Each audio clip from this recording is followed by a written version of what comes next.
Okay, better. That was better, right? We can agree that was better. Hello then, folks, welcome back to another England match reaction. If you're enjoying these types of videos, please do drop a like on the videos to show your support towards them. Let's talk about then the 1-0 win over the Czech Republic for England. It was, as I said at the start, really, it was much better, wasn't it? Now, was it perfect? No, it wasn't perfect. There are still, for me, some issues, but let's kick things off with Gareth's team selection, which, let's be honest, caught quite a few people off guard. It was rumoured in the afternoon that that's what he was going to play. I think Saka was the big surprise inclusion. The exclusion of Jadon Sancho, again, seems a little bit confusing. Of course, Mount and Chilwell missed out. From the 11 that I picked, it wasn't that, which I guess is fine. Like we can show you it here. I'll be up on screen. Of course, there's substitutions that have happened throughout the game, so bear with me with some of those. But Shaw started at left back, Maguire, Stones, Walker, Phillips, Rice, Sterling, Grealish, Saka, and Kane was up front in the game then. And it's a bit, do you know what it is? It's all a bit safe for me, and I totally understand this idea of getting through the group, which he's done now. He's topped the group 7 points. I think if you would have asked any England fan, they'd have taken it. They'd have expected the point to come against Croatia. So the fact they're coming against Scotland, does it matter? Not really, right? It doesn't matter. And interestingly, right, I'm bringing you again the pass success rates, because we've talked about those in previous videos, right? And compared to sort of the Scotland game, for example, where these were in the high 90s for a lot of the midfielders, and the same happened in the game against Croatia as well. You started to see a little bit more bravery, despite the fact that I thought the selection was quite safe. I sort of said it in the last few videos that the ultimate thing for England is they have to play with a little bit more of an attacking identity. The identity that was picked out so far has been a let's get us through the group kind of identity, and that's fine, like, to a point. But it's not, as an England fan, it's not necessarily what I want to see. And there's something to balance between success in the tournament and enjoyment of the tournament for England fans. And we wanted to meet in the middle. And so far, it's felt like we've had too much safety. We've had too much conservatism. Like, it's just not been that fun to watch. Like, England games have been a bit of a slog to sit through, it feels like, and there's lots to analyse because of course not much is happening, because chances aren't happening constantly, because you're not getting excited about those. You're sort of, everybody, I feel like, including myself, is just over-analysing everything, because there's not much more to do, and there is like a sense of boredom a little bit, which hopefully disappears as we go into the next stage. Of course, we now face one of the big boys, or Hungary, no disrespect to Hungary, outside of Germany, Poland, Portugal and France. That's going to be a tough game, a game that I think will do England good, and imagine if we win it. Now that would be quite something. I don't think England should fear any of those sides. I think they've all looked fallible to a point, right? Germany's struggled a little bit against the French. Obviously, the French have struggled against Hungary, and Portugal have been beaten by Germany. So there's faults in all of those teams. It's again, it'll depend on what Gareth thinks is suitable for that game. But again, coming to it, you can see it there. Grealish started the game. That was the big sort of finally moment for a lot of people. As much as I didn't have Sterling in my starting 11, I expected Gareth Southgate to pick him.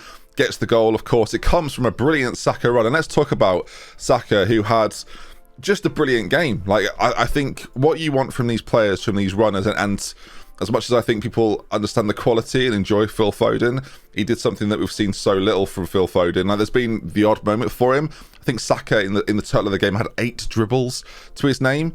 I think 10 successful dribbles, but had 8 dribbles to his name.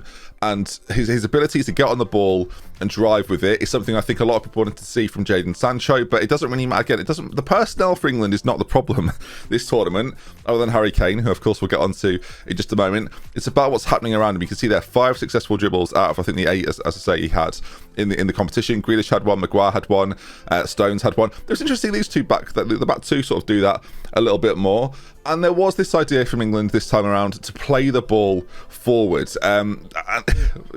Good. Like, I hate to sort of be so basic about it, but that has to happen more and more. I thought Walker and Shaw came in and did fine. I think Shaw was much better. There was definitely this desire, especially from Shaw. Not so much from Walker. Walker definitely sits a little bit more defensively. There are moments where he gets forward, but Shaw definitely was looking to drive into the penalty area at times. He was using that link that he had with Sterling and Grealish. There's still this weird, like, I don't know if you're noticing it, right? Mason Mount does the same thing. Grealish and Sterling occupy very similar spaces. Do you know what? I've not actually looked at the heat map for these players, but I'm curious to see if my understanding of that, you can see Grealish there, the blue area, and then Sterling as well. This is the theme for England now. that they are occupying, and it's like you can see it. I felt it as well, are occupying very similar spaces. Now, I don't know if that's part of the strategy for England to try and isolate on the left-hand side of the pitch, because it's a theme at this point. It's not just happening, it's a theme. And I don't know if it's intentional, I don't know if it's by design, but it's happened with Mount now, it's happening with Grealish in the side. They are players that naturally move out to the left-hand side, they do it for their club sides. So maybe it is part of the plan, but for me, it sometimes leaves Saka a little bit isolated. So the fact he's dribbling and moving forward with the ball means he's more involved. It means he's getting other people into play. I thought Harry Kane had a much better game this time around. You can see moving around all over the place. I have no issue. There was a few moments. I have no issue with Harry Kane dropping deep if he's getting the ball a hell of a lot more. 46 touches in this game, almost double what he had in the Scotland game. Was so much more involved, was so much more active. I felt like there's this opinion that Harry Kane's not fit. I don't agree with that opinion. Again, I think there was this idea that he's not on the ball enough. And again, whether that's down to him or whether that's down to the other players, there was still a little bit of it. Like, if there's one major criticism from me for England tonight, it's that we come out of the game with 5 shots, and that just isn't enough at this level, I don't think. Like, again, they've won the game. It's hard to be critical. I'm nitpicking a little bit, but we need to test goalkeepers a little bit more. Jack Grealish, not a shot on target. Central midfielders and those that came on, not a shot on target from anybody. And there was definitely this idea that once we were 1-0 up, we're going to keep the ball, we're going to sustain this, we're going to basically see it out, which is fine, I guess. Again, if that's the objective of the game, to see it out, to qualify top of the group, then job done, right? It's hard to be critical of that when it's been completed, but there definitely seems this, again, I call it fear. I don't know if it's fear or if it's just they're being a little bit conservative, or they're more happy to keep the ball. And that's one pleasing thing, especially later in the game, we sort of killed off the last 20 minutes by not really doing anything other than just pass it around, which again is fine, but I want to see Kane have a few more opportunities to actually have a shot on goal. Sterling, again, had that one shot that hit the post, of course, then gets his goal. Kane had one from distance and one from a slightly closer range, which was a really good save from the goalkeeper. On the Czech Republic, I thought they were as good as I thought they are. Like, I don't think they're an excellent side. I think the point they got against Croatia was really good. I thought the winning against Scotland was also really good, and I suspect they'll be pretty happy with their 4 points. They would have probably taken that. It meant they would have beaten Scotland and got a point off Croatia and England, and that's literally what they did. So again, I assume they're probably pretty happy. Of course, they go through as well. Scotland go out, which, I don't know, was probably predicted at the start of the tournament, but I'm sure they'll be disappointed. I had them as my dark horse in my predictions, so that looks a little foolish. And as for England now, they have to move on from here and continue to play with a confidence, right? And I'll give him a special mention. In fact, both of them. Harry Maguire, I said, had to play, had to start. And did he look unfit to you? Didn't look unfit to me. Didn't look not sharp to me either. Looked pretty good on the ball. He's got a composure that I think that Mings doesn't have. There's an aura around Harry Maguire, that I think there's more trust in him, basically. And I just think that's from experience and playing. And I think there's a better bond with him and Stones at the back, and him and Pickford as well. And obviously there's connections to Luke Shaw on the left-hand side.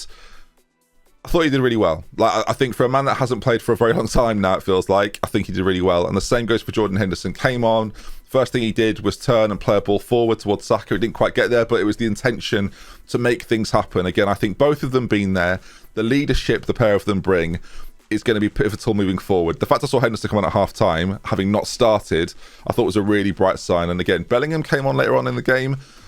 He clearly trusts Phillips to just sort of see it, the way they changed the system around and put Phillips at sort of the base of a 3 and then had Bellingham on one side and Henderson the other. I thought our press was really good tonight, and that came from maybe the system change a little bit, and there was a bit more energy to everything England did. I think that was something that was completely lacking against Scotland, and I thought the tempo of today's game was far better. There's things to be hopeful about. Again, Sterling's got 2 goals in this tournament now. The fact that he's got the only 2 goals to me is a bit of a concern, and again, we're not testing goalkeepers enough, and I totally understand the idea to subscribe to keeping the ball, but against the likes of France, Germany, Portugal, those opportunities, when they come, you've got to take them. And my fear, and we're not having enough, we're not creating enough, and we've got a lot of creative players on the pitch, and it's just not quite happening for us in terms of having Harry Kane have more chances. Like I think for Spurs, he has sort of between 3 or 4 shots a game. For England tonight, he's had 2. He's pretty limited in the other games as well in this tournament. And again, I still believe we have to get more out of him. I thought overall, though, it was better. It was a 7.5 out of 10 performance for me. It wasn't amazing, but it's job done against the Czech side. That going into this game, a lot of people were fancying and thought we're actually looking pretty good. As we go forward now, team-wise, of course, I'll do a video on this. I'll talk about my team for the knockout stages. I think there are headaches now for me and Gareth on what he's going to do going forward. I think Saka's given loads of problems because I think the idea of Saka starting in the knockout rounds probably wasn't something that Gareth had relied upon. Of course, Mason Mount probably not being available now probably affects that a little bit. Sancho clearly won't start the next game. I think Sterling definitely will. I think Grealish definitely will. It's going to be a combination of, does he keep with Saka? I think after tonight's performance, probably sticks with him. I think the conversation comes in the middle. Will it be Phillips and Henderson? Will it be Henderson and Rice? Will it be Rice and Phillips again? I definitely think that's going to be a discussion now, and I think the back 5 will maybe stay the same. We'll give it a couple of days. Of course, I'll make a video previewing the next England game. But that was much better. It was a bit more enjoyable to watch. Let me know your thoughts in the comment section down below. But top man of the match, who would you give it to? Saka, obvious, is it? I don't know, maybe. Thank you for watching. Again, if you enjoyed the analysis, do leave a like on it. And we'll be back talking about more Euro stuff soon. We love you with care. Goodbye.